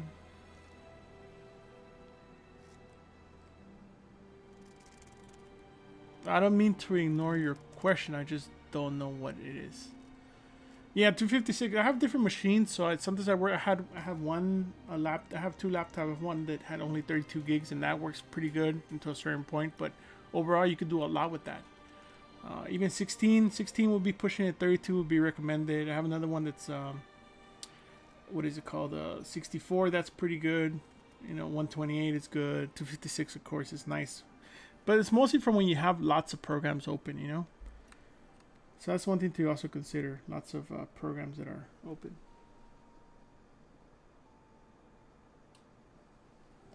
Let's see. Move topological, right? So now we're going to move... Since all these guys are all polygroup, we're going to kind of adjust some of these guys. A little separate so we don't have to split them off yet. So here I just want to expose a little bit of the inside of this leg, you know, kind of like where you will see another one of those primary big muscles on the leg.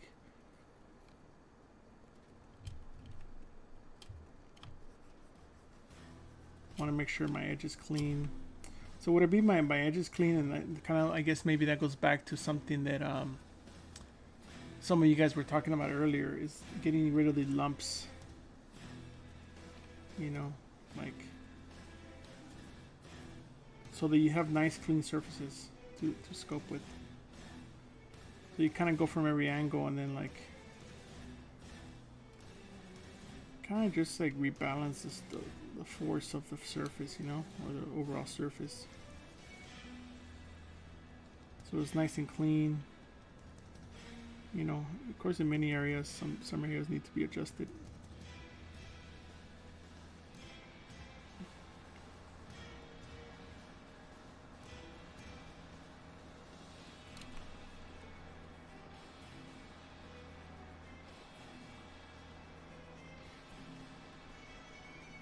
But yeah, you see how there's tons of little lumps here.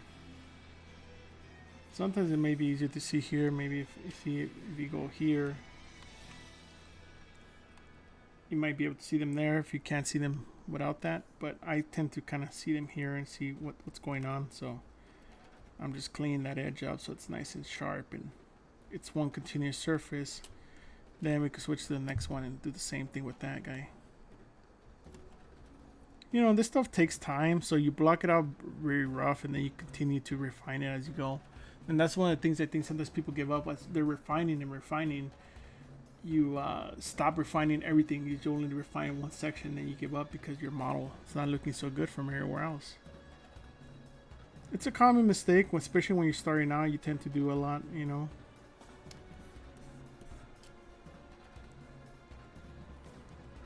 But you got to work on everything, just like when working out, right? You got to do leg day, even though sometimes you don't really care about legs.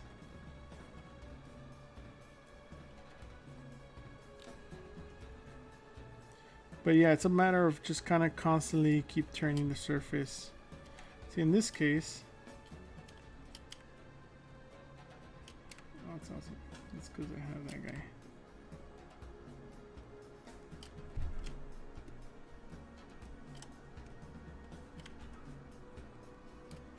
That's cool.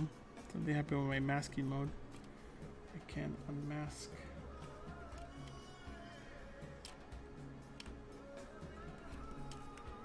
For some reason it doesn't like me. It's okay, it happens. So what I was going to try to address is the inside part, so maybe we just undo and then switch and turn double-sided on so we see what we're doing. Smooth this area. So I've been smoothing the outside surface part, right? And the outside surface part, let's see, let's mask this. It's the part that we were masking, and then we didn't bring that inside part. That's fine, that happens. Let's see. This type of model is really interesting.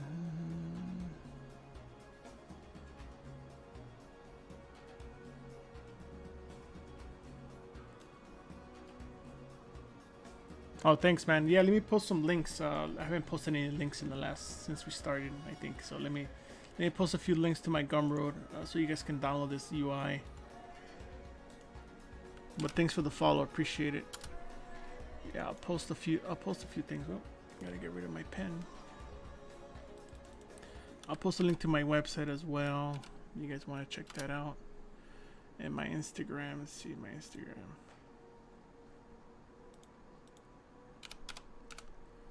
That's where I do a lot of this. A lot of these work in progresses that I post. You know, I tend to post them on Instagram a lot. So let me just go to my profile so you guys can check it out. And you guys can follow if you guys have an Instagram or care to follow. Post my ArtStation as well, just in case. Yeah, check it out, guys. I post a lot of work in progresses there, you know, like stuff that I do for the stream. So here's like a bit of it, you know, a lot of 3D print stuff, VR related, sculpting, different. It's mostly a lot of 3D printing, that type of stuff. So feel free to check it out if you guys have time or you guys care to check that out. What else? Yeah, let's continue refining. We have about 20 minutes or so.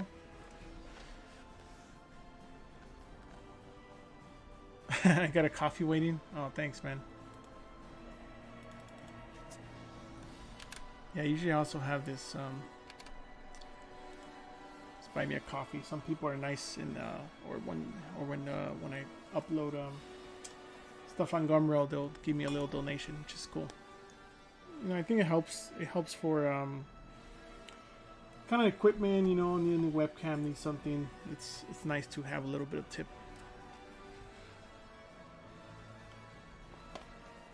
Improve the quality of the stream. But yeah, so let's continue this stuff. So we're cleaning up these surfaces, and this stuff needs a little cleanup. So let's see what we're working with. So that's looking pretty good. We see how this guy's broken. See how it's not mirroring correctly. So you see here, you can see that we have refined that surface, and this surface has not been refined, which is fine, not a big deal. Usually just press X to get rid of symmetry. For some reason this is not working. Yeah, there's no symmetry there. Symmetry there. Why is this not working? Maybe one of those cases where I need to restart ZBrush, but I'd rather not restart it while we're streaming.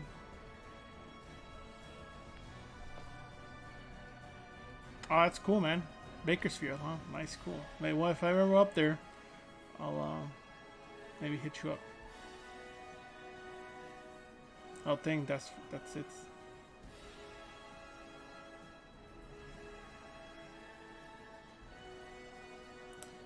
ZBrush, I'm using this. This is just ZBrush.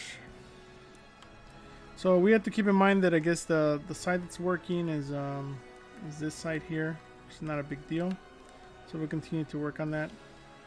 So here, let's fix this integration here. This has been bothering me a little bit. So I'm using move topological because if I were to move this, you see how it's moving the other area, which I don't want. But if you use move topological, you go change your brush and only move one, which is awesome, right?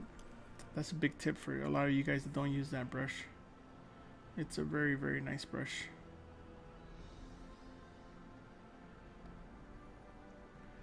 Especially when you have these mini subtools type of deal, like here. So yeah, so I wanted to bring this closer. See what I can do about making this more sharp. You know, attaching to your hip a little bit.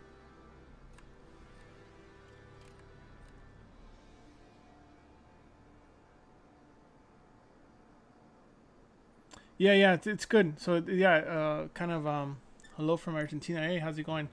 Yeah, I mostly when I stream, I try to stream on all three platforms because sometimes people have access to one, not the other. Yeah, look at that. It won't select my stuff. That's awesome. That happens. Not sure why, but oh, look at that. It's working now if I switch modes. See, so the problem was that it didn't select the backside of that.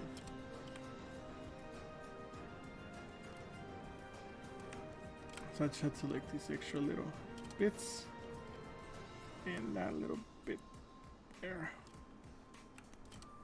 So it's not selecting my other side. That's why it's not mirroring over. Which is fine. Not a big deal. We see now we're able to separate that out. I don't know why it's not doing it the way it should, but it happens. It's not a deal breaker. Just have to live with it. So we restart. I think that's one thing too, right? Sometimes your tools are not working, you get upset, or you just don't know what to do, so you just have to move on with it. Either if you have to restart. If you can't, just move on and make it work. So you see I like that flow a little better, but you can see how it's not mirrored. See, we went from being kind of lumpy to nice refining the shapes.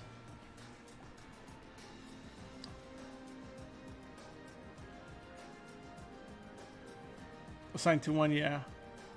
Yeah, you could assign them to brushes. I used to try to do them, you know, assign them like 1 through 6 or 1 through 9. But then I don't always have that keyboard next to me, so it became kind of annoying, so I just live with it. Probably could improve my workflow, but I'm too lazy.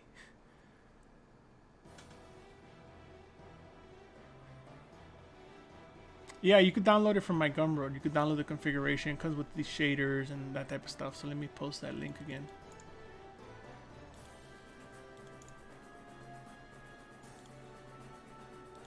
There you go. Check that out. It's free, so download it while you can.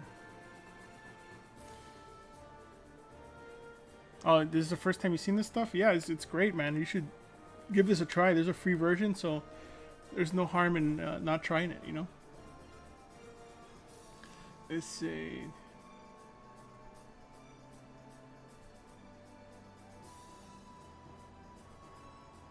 Well, if you're coming from a traditional background, this is actually much nicer because you actually already know how to sculpt and a lot of these things.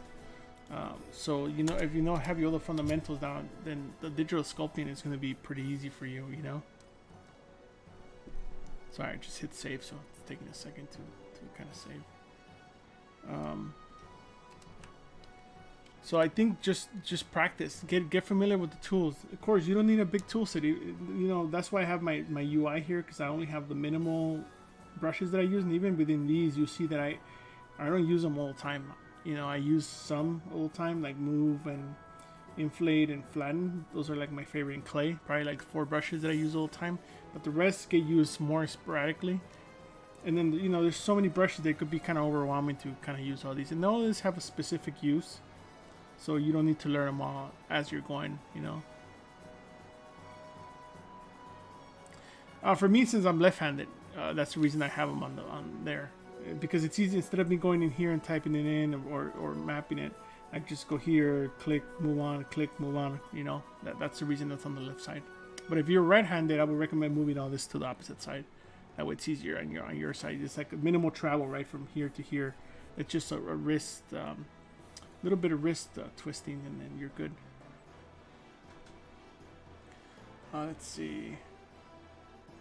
Yeah, hotkeys is good too. I just I have too many computers. Sometimes I don't bring my hotkeys, and it gets annoying. Even on my laptop, I have another set of another version of this that I kind of updated, that I haven't uploaded yet, where I move some of this stuff around a little bit. So I'm gonna update that next time, and then you guys will get an update. Hopefully it just emails you saying there was an updated version.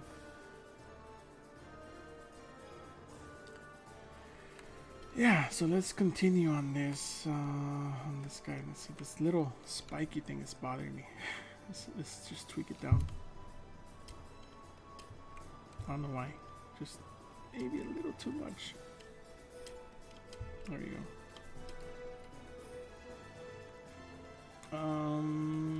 Legs, right? Legs. Let's continue legs. See, so now that we tweak this, now we have a little bit of a problem here, right? Because now this part's sticking out. Not a big deal.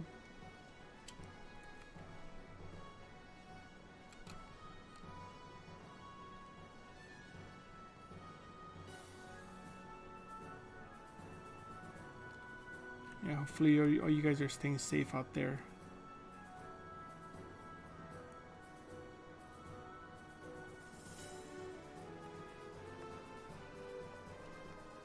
It becomes so slow.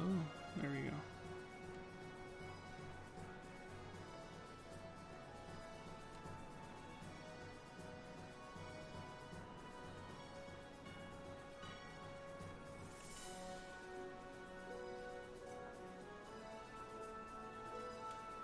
Yeah, the music has been pretty good today. I'm pretty happy with it.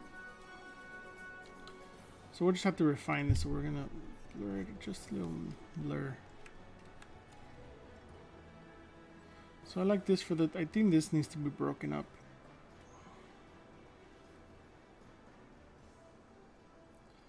Let's see what we can do with this.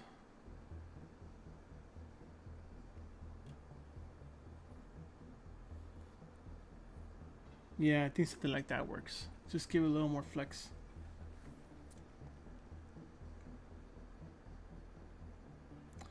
Yeah, I'm using this Cintiq right now, the 24-inch 4K one or whatever. It's pretty good, but for work I don't use Cintiq. I'd rather not. But for this type of stuff, it's fine. And if you ask me why, it's just I'm so used to. I feel like I'm much faster the other way with just a medium-sized tablet. Yeah, kind of lobster crab character guy.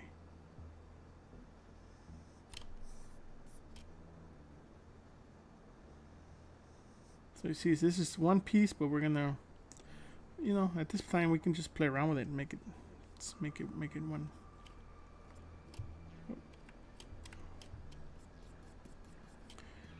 Yeah, but hopefully you guys have been enjoying this, and it's fun for you guys to see the design process of what I'm doing.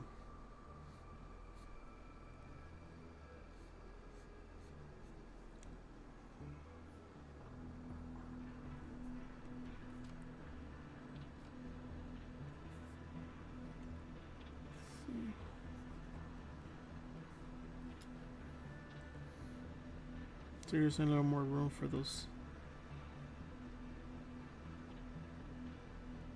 Give it a little more thickness there.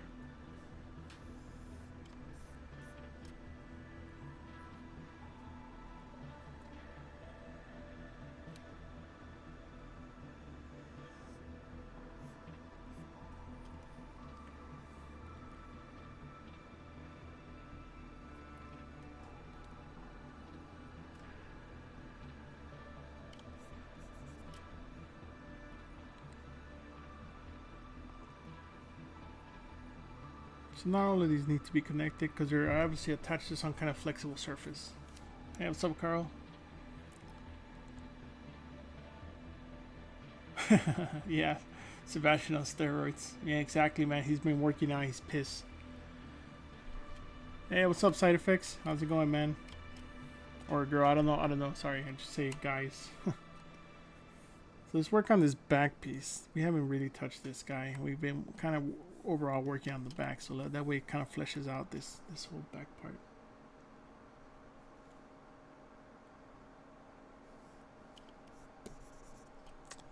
Let's see. So maybe that's way too dense. So let's check that out. Yep, and that's way too dense. So not a big deal. Just tone it down halfways. And it's still too dense, so let's go a little lower. There we go. So we have to figure out how to integrate this guy better, right? Right now it feels like it's kind of shoved in there. Not a big deal. Could it be shoved in there? Probably real ones look like they are, but I want to make sure this is flexible, like his spine can flex. You know, so.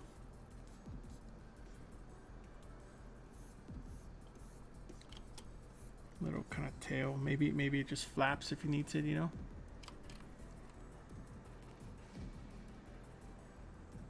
That's cool, man. That's good. Gotta keep it up. Gotta stay positive during these crazy times.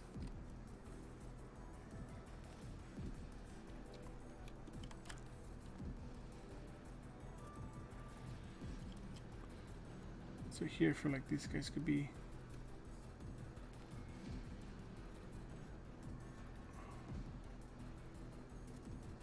something like that.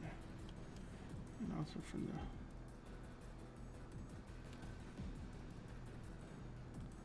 side profile. So this overall, the sketch is good. Let's give it a little volume.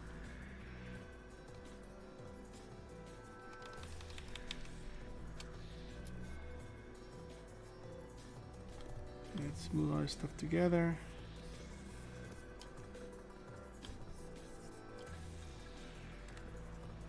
Pretty good. That's some of the little nib parts. That's good. Staying busy is good.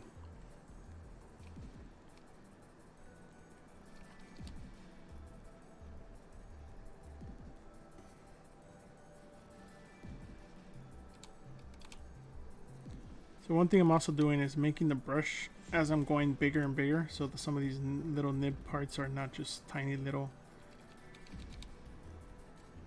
nibs.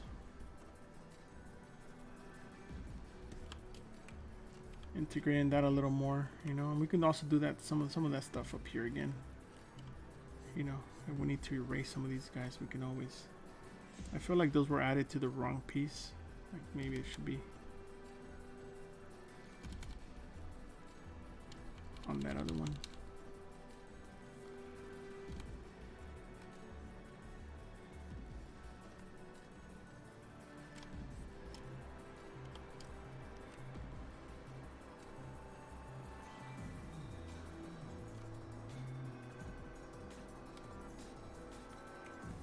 Yeah, you got to worry about the whole thing, you know, you just can't just keep looking at the front and working on the front, or else you never get the back done.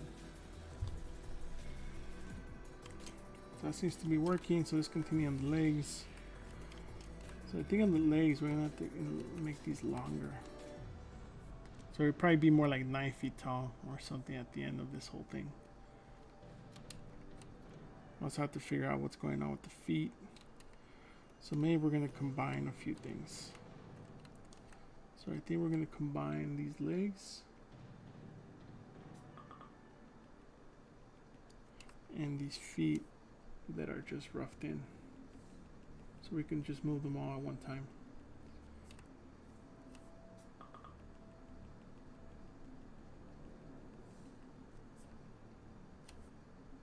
Trying to move them all to one spot so I can just merge down.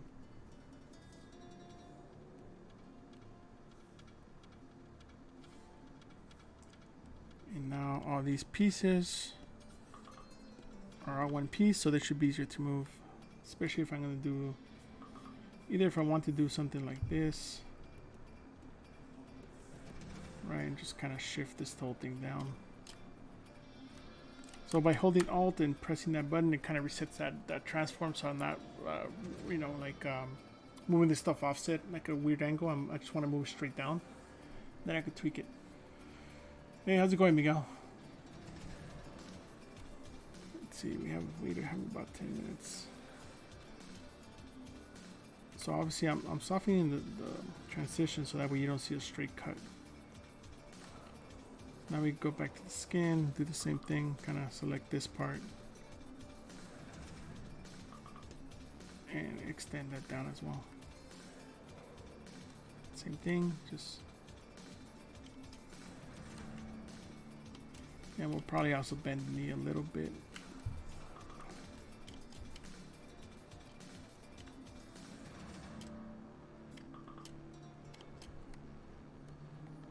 So now we have this. Separate these pieces out.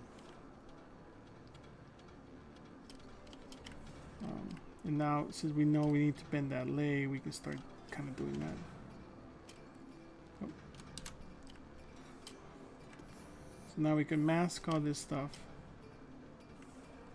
and invert the mask and find a pivot that we like to kind of bend the knee a little bit.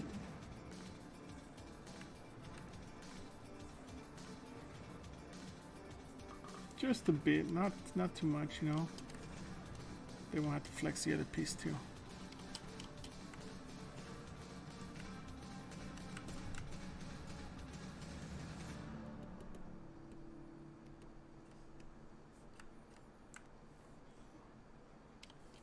So we have to go to that.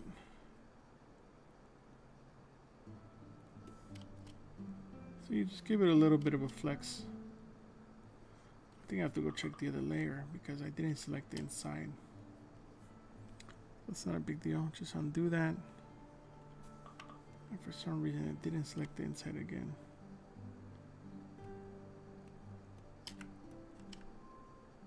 So that's not a big deal. We can just select it now and check the other inside as well. Make sure we mask it. And that back part as well. Invert that mask. Seems to be another little tiny group there. So I guess we have to do that as well, that one as well. Not a big deal. Maybe we'll do the top ones. I don't know why. Yeah, do you guys have any questions before this session's over? Let's see.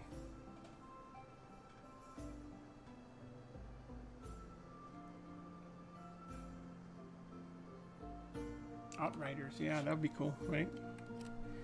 So look, it was much easier to select just the top because I guess we have a little bit of a face in one of these guys. I don't know what it is, one of the little polygroups. So not a big deal. So we could just same thing. We have that pivot, so just move it back, and we're back to normal. And now he looks like he has a better standing. Now we just have to rotate his foot at the ankle, but not a big deal. Now he feels more balanced. So how does he look next to a human? Let's double check that before we continue. So I think overall he feels pretty good. So let's move the human down a little bit so that we hear it. They're kind of at the same level. And we're gonna move his foot. So now he's like a 9-foot tall guy. So yeah, definitely humans will have a hard problem fighting these guys, which is cool. That's the whole point. These guys come out of the sea, maybe start killing people or something. Or maybe they're not evil at all. Maybe it's just an illusion. But yeah, that's kind of where we're leaving off. I think that's where I'll continue to work on this and refine it as we go. Hopefully by next session it'll either be done or close to done, and then maybe we could start talking about 3D printing and how we set this up or how we're gonna retopologize it. But I hope you guys enjoyed this whole process and had you know, give you guys a little bit of an insight of how some of this stuff gets done. Let's see. Oh, thanks, Dosh.